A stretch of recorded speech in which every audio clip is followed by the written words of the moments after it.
Have you ever lost a loved one to HIV and AIDS, a spouse, relative, friend, neighbor, or even a workmate? If yes, then it proves how the virus is still a challenge. Its association with other ailments like malaria and tuberculosis makes it worse.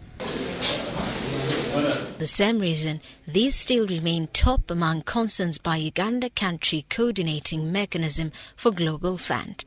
When we visited Busia a year ago, we made some recommendations and the district took them up, and we found that they had even done much better this year.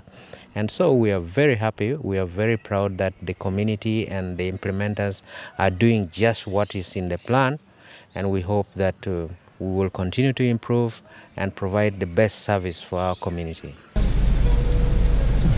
The Uganda Population-Based HIV Impact Assessment, a household-based national survey, was conducted from 2016 of August to March 2017.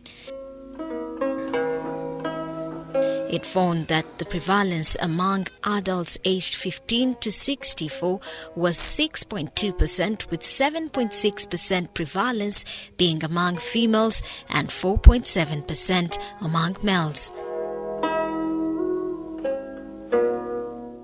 This corresponded with approximately 1.2 million people living with the virus in Uganda. The prevalence was higher among women living in urban areas at 9.8% than those in the rural areas at 6.7%. And you know, Uganda is one of the best countries in the world in scaling down HIV prevalence in the 80s from a double digit to less than to a single digit in that period. So Uganda has a lot of experience, and the team that have been working on HIV prevention have worked enormously, and we appreciate what they're doing. So right now, there's been a lot of emphasis on use of biomedical materials and so forth and so forth. But our strategy now is we'd like now to look at some of the social drivers to this epidemic. This is a shortcoming that continues to make anti-HIV crusaders busy. This is Busia, a getaway between Uganda and its sovereign neighbor Kenya. It's a beehive of activities as locals are engaged in various trades. These similar activities, however, come with their challenges, accompanied by the widespread of preventable ailments. The ailments include HIV and AIDS, as both Ugandan and Kenyan nationals are seen frequently visiting the Pearl of Africa for HIV services. As the trend continues, the impact felt on service delivery is appalling, as evidenced at Busia Health Center 4. Here, the expected capacity of 63,000 patients annually more than doubles to about 200,000. Of course, if they come, they will consume what has been for this catchment population, and in one way or the other, it can create that stock out, though not so pronounced. Yeah, and maybe the other thing, this being a border, there are Ugandans that cross to Kenya, and there are Kenyans that cross to Uganda. Yeah, so there is a way how that is balanced, and the stockouts may not be so much pronounced. This assertion adds to the discovery made by the Uganda Country Coordinating Mechanism for Global Fund.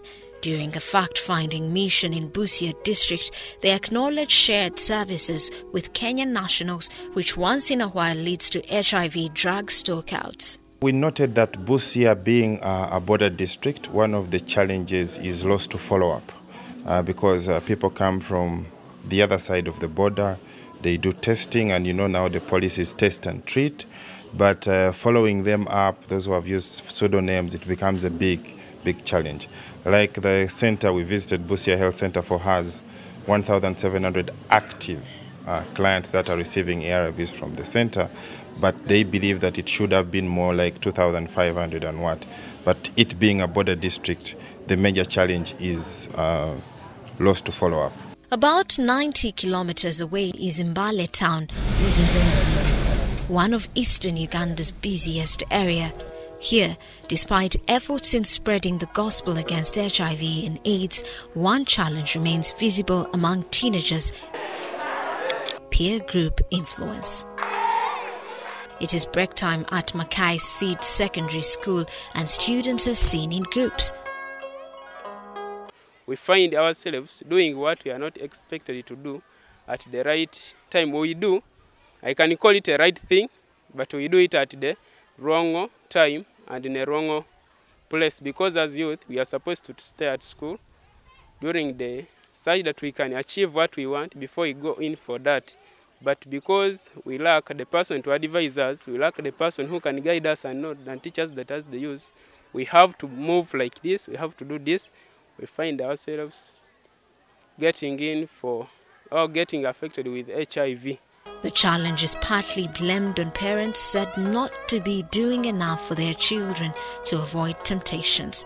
A parent, instead of telling you advice to be in school, will decide to tell you to go and get married so that you can get those basic needs, whereby you don't know which man you're going to get married to and which type of life you will live. After there, a man will impregnate you. After impregnating you, will not just impregnate you, some of them will have HIV, whereby they will cause you to drop out of school, and in dropping out of school, you will have a baby plus the disease. We have discovered that a girl child is only they have faced a risk of acquiring HIV, AIDS, in that the community, the population, most especially the border men, they can easily engage this student.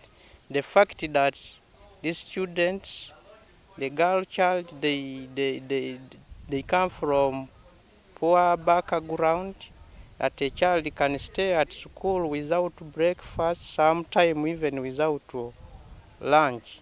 So when such a child meets someone and is willing to give in money in exchange for a fare, we realize that students can easily give in. It is a challenge village health trainers also acknowledge.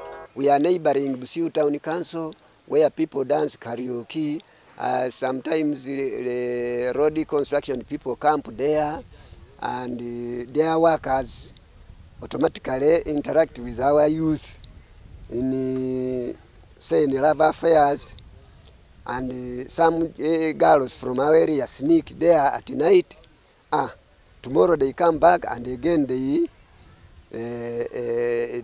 get in relationship with our youth males.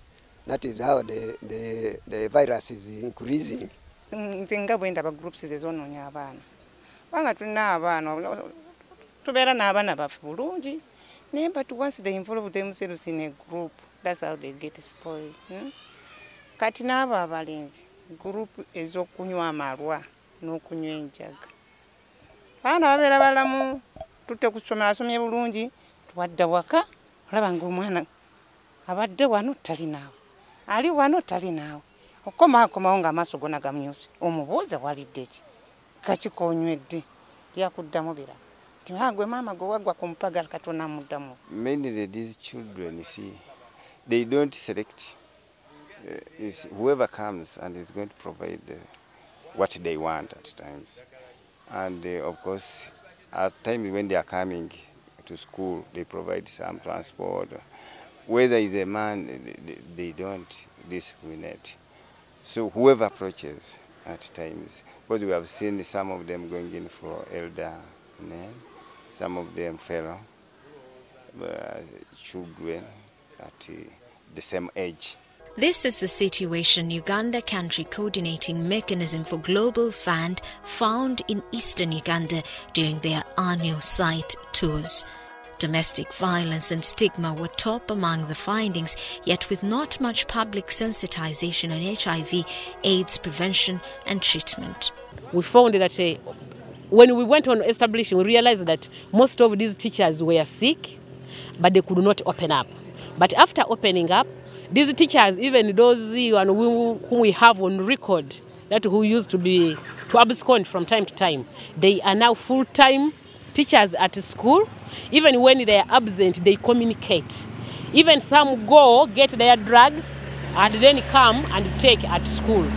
So they take at school, and there is very good relationship between their supervisors and the supervisee, and also with our office. They are free. During the time of transfers, they come very free. They propose the schools where they can serve best, and we normally appreciate and give them.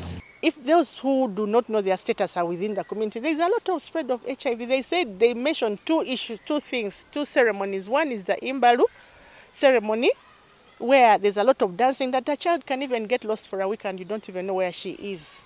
And secondly, the funeral services that go even for a week. So these are one of the key areas, key drivers of the epidemic in this community. And there is need to work with all stakeholders to see that this is handled differently. On malaria, residents, especially in Jinja district, thanked Uganda Country Coordinating Mechanism for Global Fund for giving them free mosquito bed nets that have helped reduce the scourge. They, however, asked for more. Abantu bwe bali bagaba obutimba bagaba butono. Abantu 7 ne bakuwa obutimba bubiri. Ate ng'olina abaana abakulu tojja kwebaka nabo. Abantu 10 ne babawa obutimba 5. Kale ate obutimba bumala ne buggwamu eddagala ne bukaddiwa. Kati malaria n'abantu olaba nti kitetagisa tugende tusomesa nnyo mu byalo. Omunasima ogunya embizzi mwezeetolera nti ekyo kinnya kye kya mbizzi. Kati n'ogenda olaba nti amazzi ago nago ogenda okulaba nga gabeera omwo. Abalala balina emyala ku mabbali naye ng'olabira ddala nga gisobola ensiri ni bwevaamu bwekuluma ayinza n'okubalagala. Based on the fact that Mbale, Busia and Jinja are some of the beneficiaries of UCCM grants, finding such information would enable proper implementation of new contributions. TASO has offices at different regional referral hospitals where they also implement some of these activities. Now, these organizations that are contracted by TASO, they are also implementing Global Fund activities, funded activities at the district level. That's where we are asking these districts to play a role of overseeing, monitoring, and coordinating these organizations that have been contracted by either TASO or Ministry of Health, Ministry of Gender, Ministry of Education to implement Global Fund supported activities. But we are hoping that with the discussion on the social drivers, we should be able to make it aware, make the community more aware, and we have protective mechanisms, and also ensure that this has a sustainable process. These are some of the reasons why Uganda Country Coordinating Mechanism for Global Fund embarked on their annual site tours of grants implementing areas in eastern and central Uganda.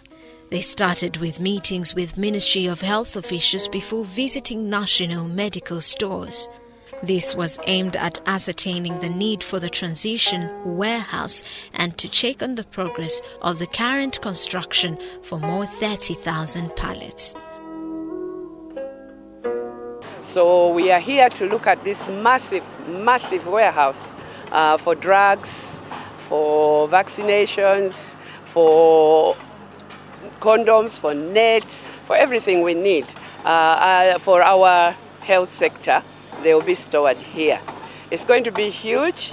It's going to be state-of-the-art, fully computerized, with all the cooling facilities you need and any other structures like the cars, the vehicles that will be needed to transfer for example, the vaccines up country and to other places. So it's been studied. What is it that we need right from the beginning to the end, and that's what NMS, National Medical Stores, is to have over here, and their capacity will be built to manage it so that we do not lose any drugs. At their annual end-of-year retreat, the In-Country Global Fund Board revealed that they had received $480 million to fight HIV, tuberculosis and malaria from 2018 to 2020. I can tell you that, for example, through Global Fund, when we implemented the mosquito nets distribution, now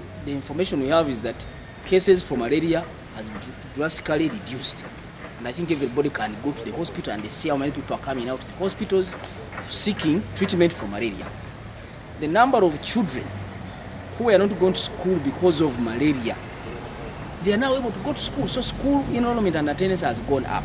Our focus mainly as a board are mainly to look at oversight, go to the various places to see how the grants are being implemented by the principal recipients, that we have 2 of them, the Ministry of Finance and Ministry of Health as the public sector, and TASO as the second principal recipient.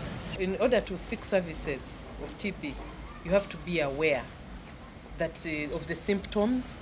When you have a cough of more than 2 weeks, you should go and have a TB test done, you know.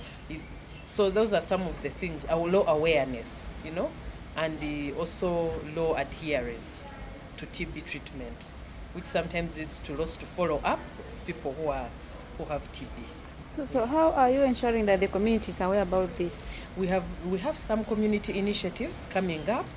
We are working with the Department of Health Promotion to put initiatives to reach the communities.